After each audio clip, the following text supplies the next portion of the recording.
네, 여러분 잘 지내셨죠? 네, 제가 지난 시간에는 여러분들께 영어와 스페인어가 유사점이 많다라는 거 말씀드리면서 영어 단어 한 3,000개 정도 이상이 된다고 말씀드렸는데요. 그 단어들을 어떻게 하면은 스페인어로 전용해 쓰고 또 스페인어로 알고 있는 단어는 어떻게 하면 영어 사용 시에 그것을 활용할 수 있는지 그 방법에 대해서 제가 말씀을 드렸어요. 여러분들 열심히 재미있게 공부하셨나요? 네. 그러면 오늘은 앞으로 여러분들이 스페인어를 공부하실 때에 전체적인 감을 잡을 수 있는 약 15가지 정도를 말씀드리겠는데요. 이것은 어떤 문법 사항이다 이렇게 생각하지 마시고 하나의 어법에 대한 설명이다 이렇게 생각해 주시면 좋겠고요.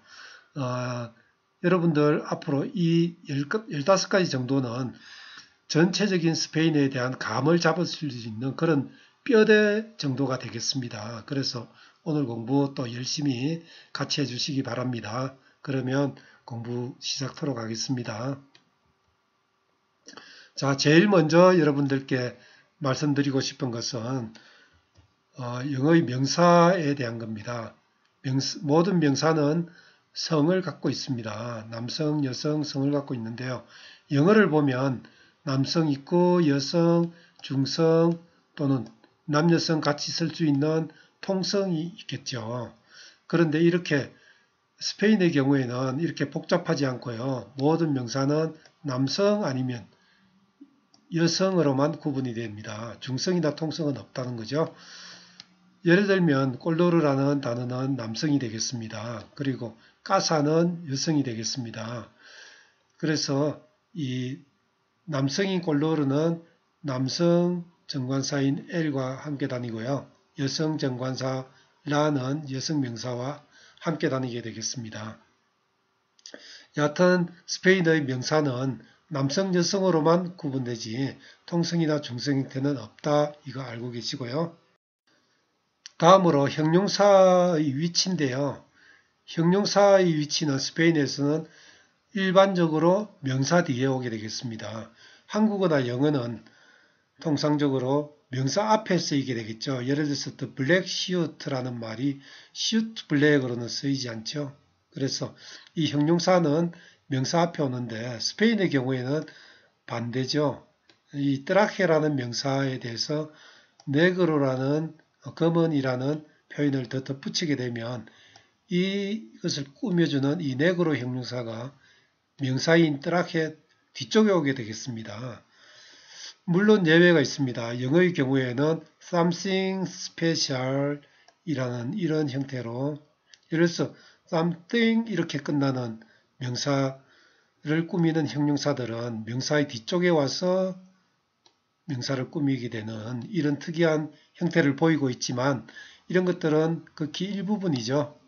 네, 이런 예외도 있지만 통상적으로 일반적으로는 영어는 한국어와 마찬가지로 형용사가 명사 앞에 오게 되겠습니다. 그렇지만 스페인어는 통상적으로 형용사가 명사의 뒤쪽에 오게 되는 거죠.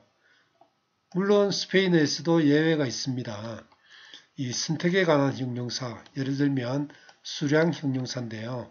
이런 경우에 예를 들어서 까사라는 명사를 꾸미는 우니까라는 수량 형용사는 이것이 명사의 앞쪽에서 꾸미게 되는 이런 형태를 보이죠. 이런 것들은 그렇게 많지 않은 예외들이 되겠습니다. 그래서 스페인의 형용사는 명사 뒤에 온다라는 거 여러분들 오늘 기억해 주시고요. 다음 페이지 넘겨서 보도록 하겠습니다. 자, 세 번째로는 부정문에 관한 것인데요. 스페인어의 문장을 부정문으로 만들 때는 영어보다는 스페인어가 훨씬 간단합니다. 예를 들어서 영어에서 I don't want anything 이런 문장 가능하죠. 그렇지만 I don't want nothing 이라는 형태로 앞에서 부정이 한번 들어간 것을 다시 또 한번 부정하게 되는 이런 이중부정은 허용되지 않는다는 거죠. 그래서 영어에서 부정문을 만들 때는 이런 on, in, non 또는 this 이런 접두사에 대해서 상당히 예민해질 수밖에 없는데요. 부정에서는 영어의 부정문에서는 이중부정을 사용하지 않아야 된다라는 그런 관념, 이 문법적인 사항 때문에 이런 단어 선택에서 이중부정을 피하기 위해서 상당히 신경들을 많이 쓰는데요. 스페인에서는 이런 걱정을 할 필요가 없습니다. 부정을 하려면 동사 앞에 no만 두게 되면 되겠습니다. 뒤에 이렇게 nada처럼 nothing에 해당하는 nada라는 말이 온다 하더라도 이런 이중부정이 허용이 되기 때문에 스페인의 경우에는 이중부정 걱정을 할 필요가 없다.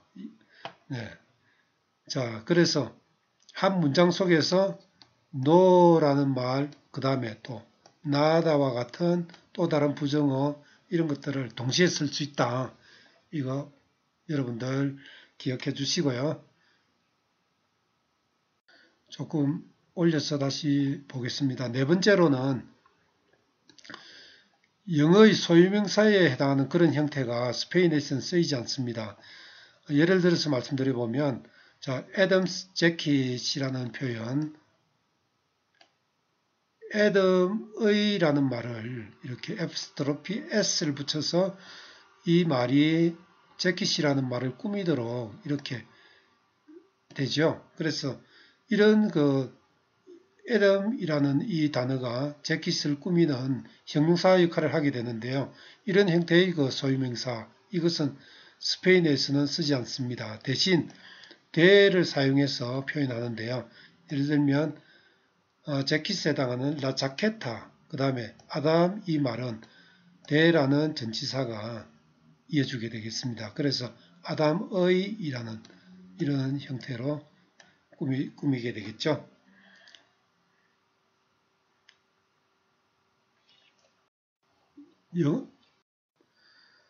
스페인에서는 영어와는 달리 주어가 생략되는 경우가 많다는 겁니다. 예를 들어서 tengo have 동사죠. 네, muchos amigos. 나는 많은 친구들을 갖고 있다. 많은 친구들이 있다. 이런 표현이겠는데요. 자, 여기서 보면 동사 나오고 목적어밖에 없어요. 주어가 없는 거죠. 자, 여기서 보면 땡고라는 이 동사가 1인칭 단수에 해당하는 그런 동사 변화를 보이고 있기 때문에 이것의 주어는 요라는 것을 알 수 있죠. 이렇게 동사 속에 그 주어가 같이 포함이 되어 있는 경우가 많이 있기 때문에 스페인에서는 이것을 안 쓰더라도 이 속에 포함이 돼서 누구든지 이 주어는 요라는 것을 알 수 있게 되는 겁니다. 그래서 이런 주어의 생략이 상당히 많이 일어나는 그런 문장 형태를 보이게 되는 겁니다. 여러분들 주어가 생략되는 경우가 많다 기억해 주시고요. 다음으로 떼내르 동사에 대한 건데요. 떼내르 동사는 앞서 말씀드린 대로 영어의 have에 해당하는 동사인데요. 가지다 이런 표현이죠.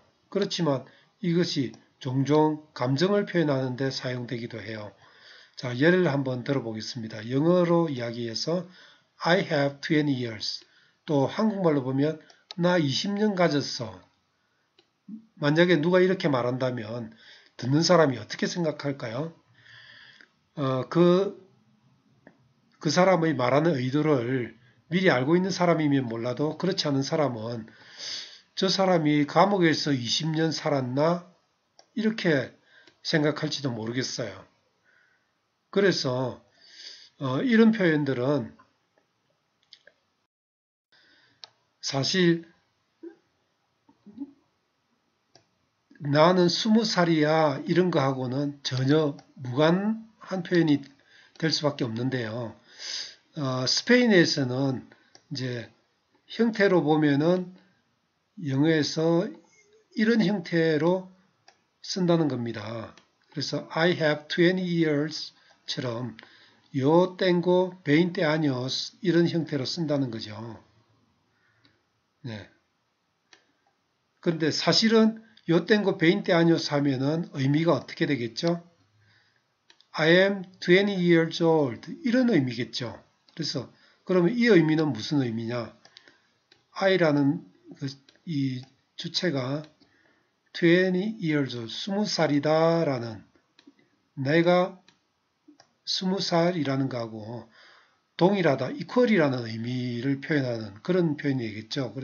말하자면 영어에서 비동사로 표현하는 것은 주체의 상태가 나타나는 보호와 동일하다 이런 표현이죠. equal이라는 그런 표현이 바로 비표현이 되겠습니다.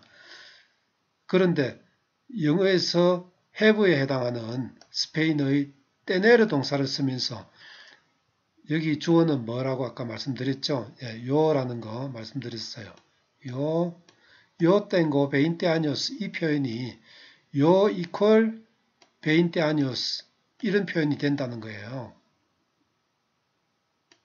그래서 영어의 비동사 사용할 때처럼 주어가 20살이다 이런 표현이 요 tener 동사를 통해서 yo tengo 20 años, 요가 20 años다 라는 표현이 된다는 거죠.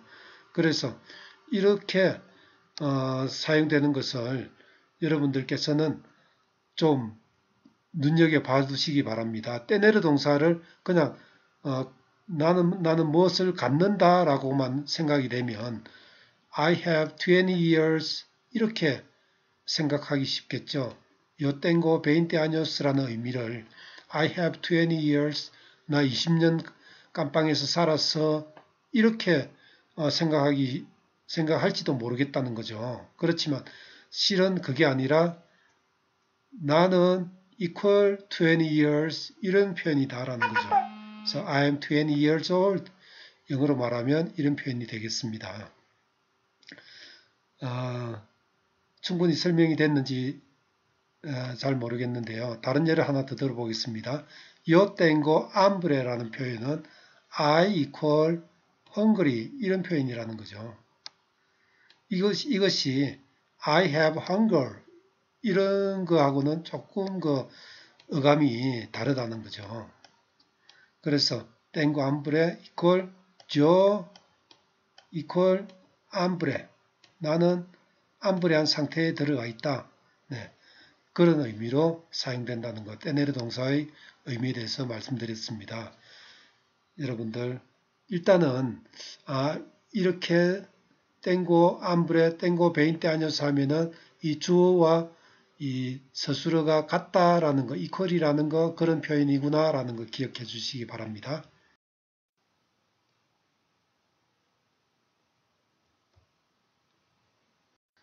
다음에는 스페인어의 전치사 역할에 대해서 말씀드리겠는데요. 영어를 보면 in, over, under, about 해서 이렇게 전치사들이 굉장히 많죠. 특히 위치를 나타내는 전치사 하나만 보더라도 in, on 또는 at 이런 전치사들이 뭐뭐의 어떤 위치를 나타내는 같은 의미인데도 나뉘어져서 쓰이게 되는 그런 복잡성을 보이게 되는데요. 스페인어는 그렇지 않습니다. 스페인어에서는 예를 들어서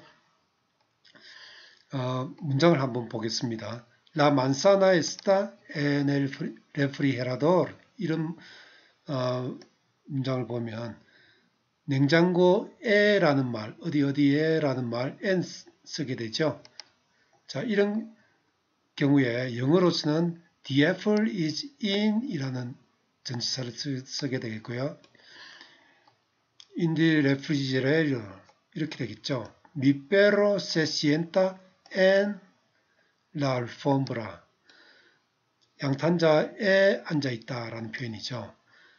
이것을 영어로 보면 My dog sits on the carpet 이렇게 되겠죠. 그래서 이럴 경우에는 또 on을 쓰게 되겠고요. Estoy en la fiesta. 나는 축제에 와 있다 라는 표현. 영어로 보면 I am at the party. 이렇게 되겠죠.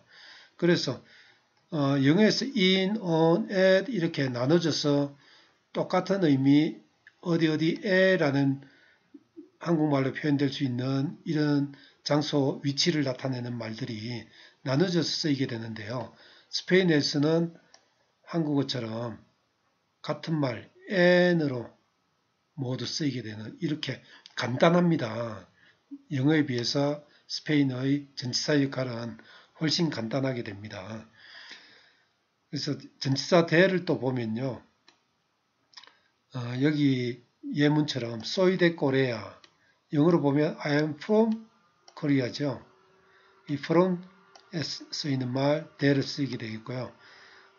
영어의 The United States of America 할 때 이 of를 쓰게 되겠는데요. 이런 경우에도 스페인에서는 Los Estados Unidos de America 이렇게 de, from, of 이런 말들을 다 de로 이렇게 좀 간략하죠. 그래서 적어도 전치사에서만큼은 스페인어가 영어보다도 훨씬 간단하다, 배우기 쉽다 이렇게 볼 수가 있겠습니다.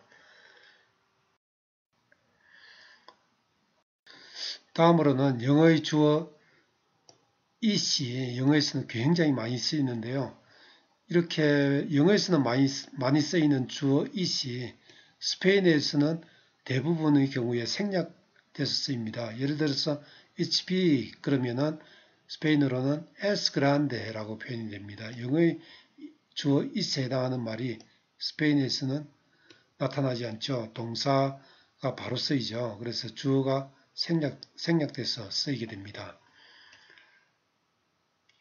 다음으로는 대문자와 문장 부호에 대해서 말씀드리겠는데요. 한 4가지 정도 말씀드릴게요.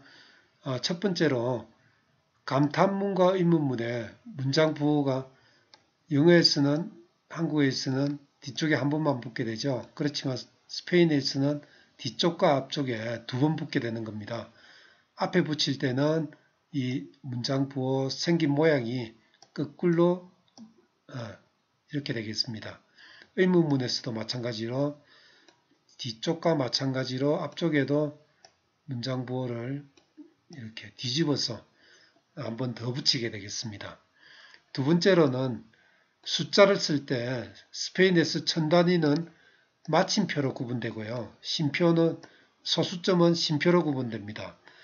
예를 들어서 13만 이렇게 표현하게 되면 13 다음에 한국에서 영어에서는 콤마를 쓰게 되죠. 그런데 여기서는 피리어드를 찍게 됩니다. 마침표 찍게 되죠.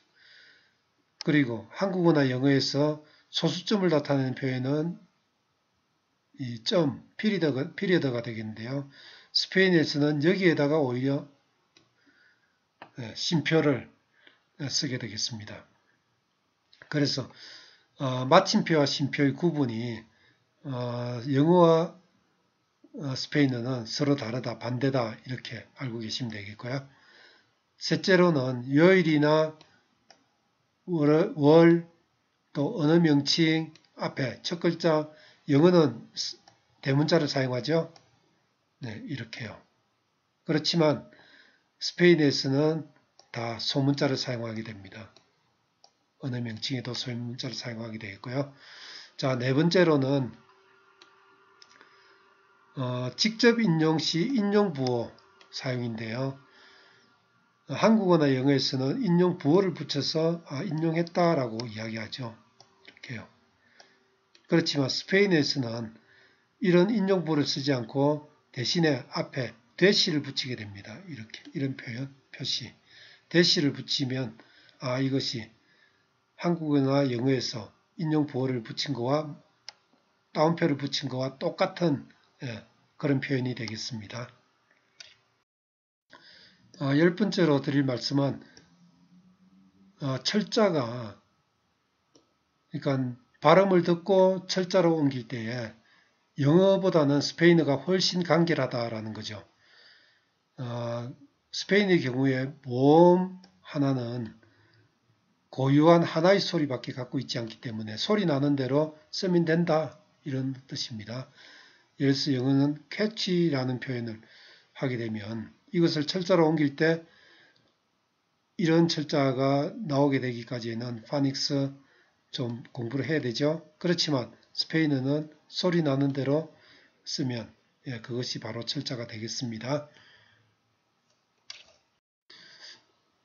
어, 이번에 말씀드릴 것은 잠깐만 이거 좀 켜고요. 음운 시스템에 대한 건데요. 스페인어 음운 시스템은 영어와 비교하면 많이 다르죠.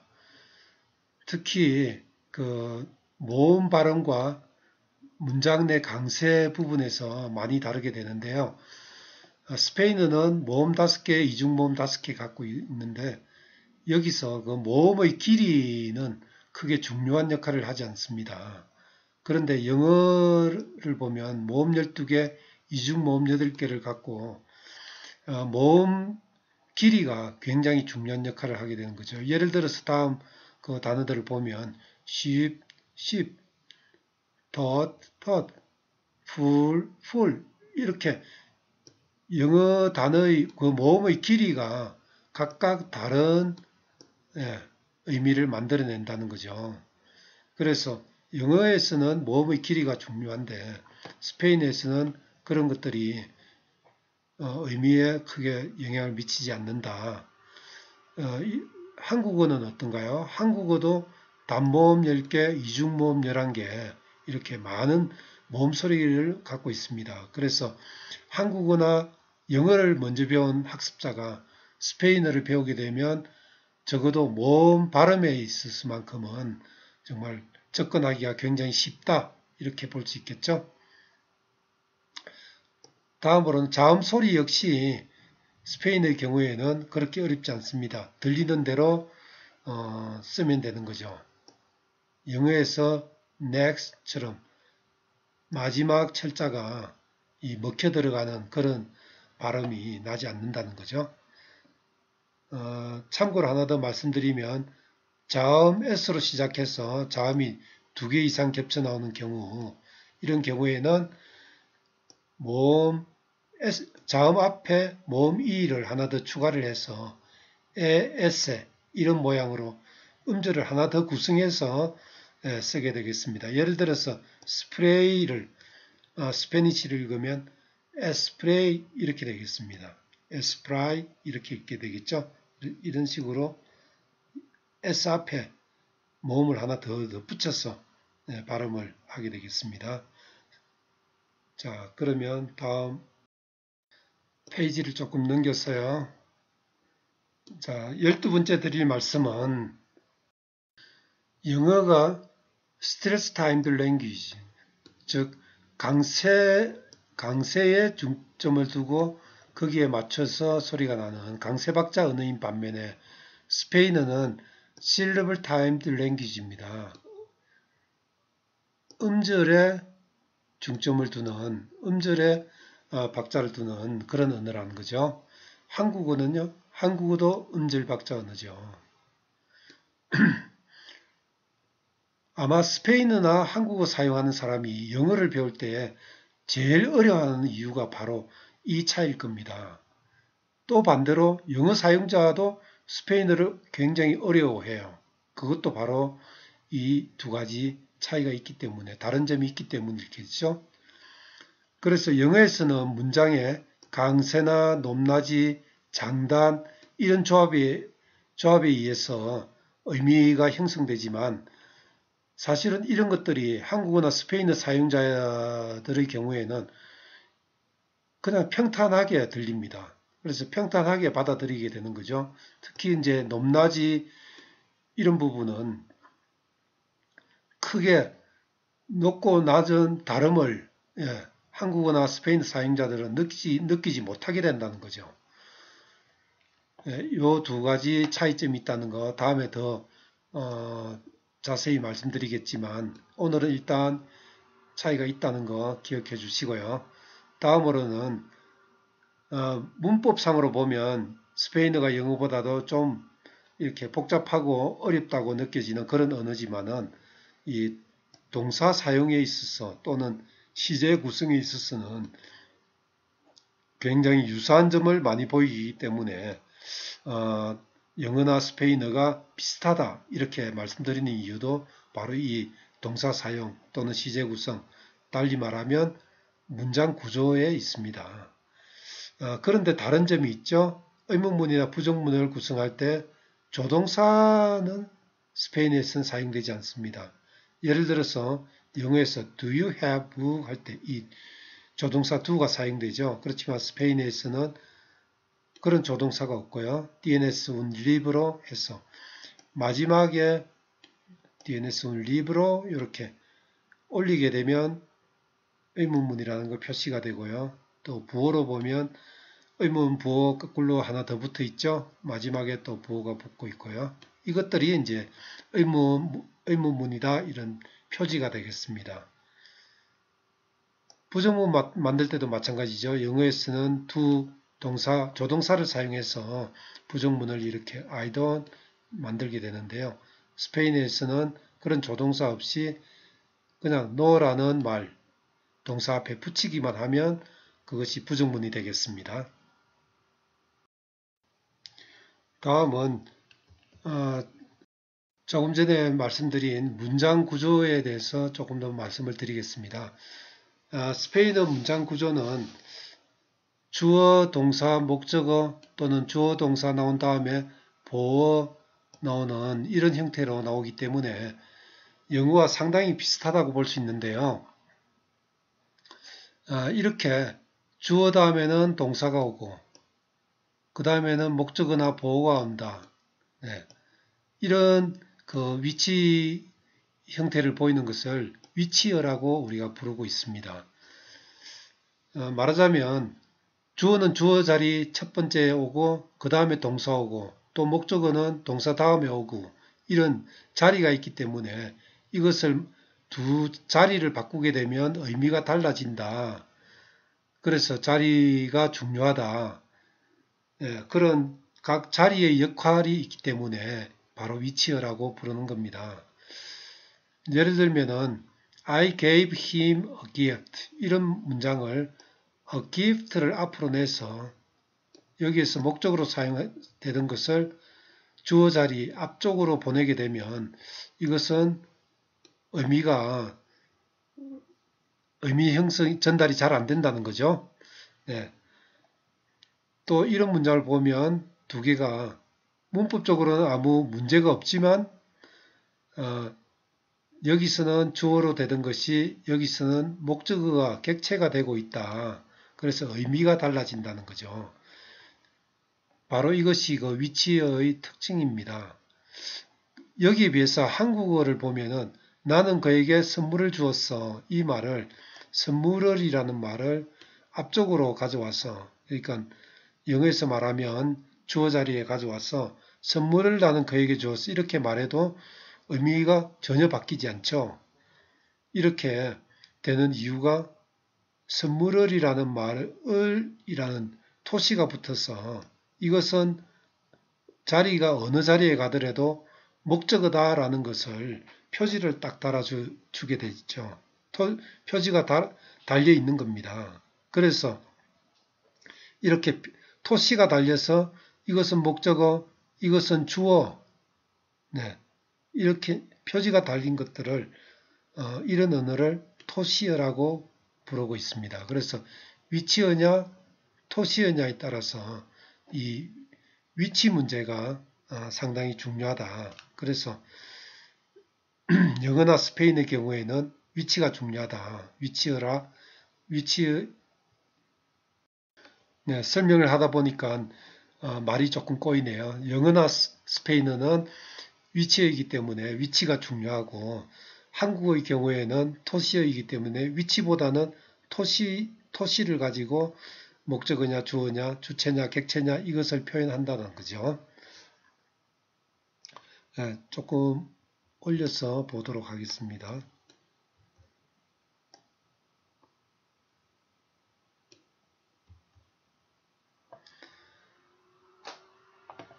그래서 영어나 스페인어는 각 구성 요소가 그 위치가 그것이 주체인지 객체인지 주어인지 목적어인지 이런 걸 알려주는 그런 역할을 한다는 건데요. 같은 위치어인 영어와 스페인어 두 가지를 서로 비교해 보면은 스페인어가 영어보다는 훨씬 더 위치에서 유연성을 보이게 됩니다. 예를 들어서 I have it이라는 이 영어 문장은 스페인어로 로 땡고죠. 이렇게도 표현할 수 있다는 거죠. 달리 말해서 목적어인 로를 주어 자리에다 놓고 주어인 요를 동사 다음에 가져오더라도 이런 표현도 가능하다. 스페인에서는.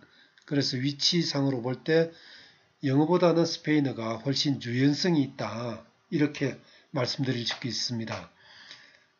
그렇다고 해서 스페인어가 위치어가 그럼 아니냐? 그것은 아닙니다. 왜냐하면 이 토시가 붙어서 목적어, 주어 이것을 표현하는 언어가 아니라 단지 목적어 형태를 주어 자리에 놓을 때는 반드시 그것이 목적어임을 알 수 있는 목적격 대명사 이런 형태로 사용하지 그런 표지를 보여주는 것이지 이것이 어떤 토시를 가지는 것은 아니기 때문에 위치어라고 보기는 힘들지만 어쨌든 스페인어는 위치어와 토시어의 중간쯤 되는 것 아니냐라고 볼 정도로 위치 이 각 문장 구성 요소, 주어, 동사, 목적어, 보호 등의 이 구성 요소의 위치가 좀 바뀌더라도 문장이 형성되는 이런 형태를 가지게 된다라는 거 여러분들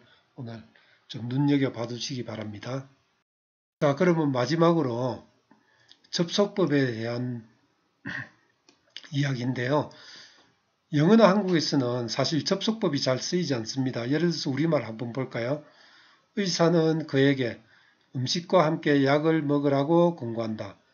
여기서 약을 먹는다라는 거하고 권고한다라는 말 두 가지가 지금 이 문장 속에 있죠.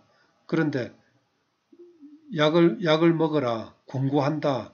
이게 그 직설법인지 예를 들어서 접속법 의미를 갖는지 전혀 표지가 없습니다. 영어를 보면 The doctor recommends that he take the pills with food 이렇게 되는데요. 자, 여기서 이것은 would라는 이것이 접속법이다라는 것을 표현하는 조동사 would가 생략된 그런 형태인데요. 그래서 would take라는 것이 접속법이구나라는 것을 알 수 있는 정도, 이런 정도로 접속법을 표현하고 있거든요. 그런데 사실은 이런 것마저도 영어에서는 한국어처럼 전혀 이것이 접속법인지 아닌지 표지가 없는 그런 형태로도 영어를 많이, 그러니까 달리 말씀드려서 접속법은 많이 쓰이지 않습니다. 영어에서. 그렇지만 스페인에서 보면은 접속법 동사 형태라는 이 동사 변화가 접속법이라는 것이 딱 표시가 되어 있습니다. 예를 들어서 또마르는 무슨 동사죠? 동사 원형을 보면 또메는 또마르라는 동사죠. 이 동사의 직설법 동사 변화를 한번 본다면은 또뭐, 또마스, 또마 이렇게 되겠죠. 또메라는 말은 없습니다. 이것은 접속법 동사이죠. 이렇게 표지가 분명하게 이것이 접속법이라는 것이 나타나 있는 거죠. 그래서 스페인에서는 직설법 50%, 접속법 50% 이런 정도로 반반 정도로 접속법이 직설법만큼이나 광범위하게 사용되고 있다는 거 여러분들 오늘 기억해 주시면 좋겠습니다. 접속법에 대해서 또는 오늘 말씀드린 다른 14가지에 대해서도 앞으로 다른 강의를 통해서 여러분들께 더 자세히 말씀을 드리겠지만은 오늘은 여러분들이 전체적인 스페인에 대한 감을 잡는다는 의미에서 어떤 뼈대가 되는 거 15가지 말씀드렸거든요. 여러분들 오늘 강의가 정말 앞으로 여러분들이 스페인어 공부하는 데에 조금 기초가 되고 큰 도움이 됐으면 하는 이런 바람 가져봅니다. 여러분들 오늘 강의 어떻게 들으신지 모르겠는데요. 앞으로 또 다른 강의를 통해서 더 우리 스페인어 한번 자기 것으로 만들어 보는 그런 계기 됐으면 좋겠습니다. 여러분 오늘 강의 여기서 마치겠습니다. 예, 감사합니다.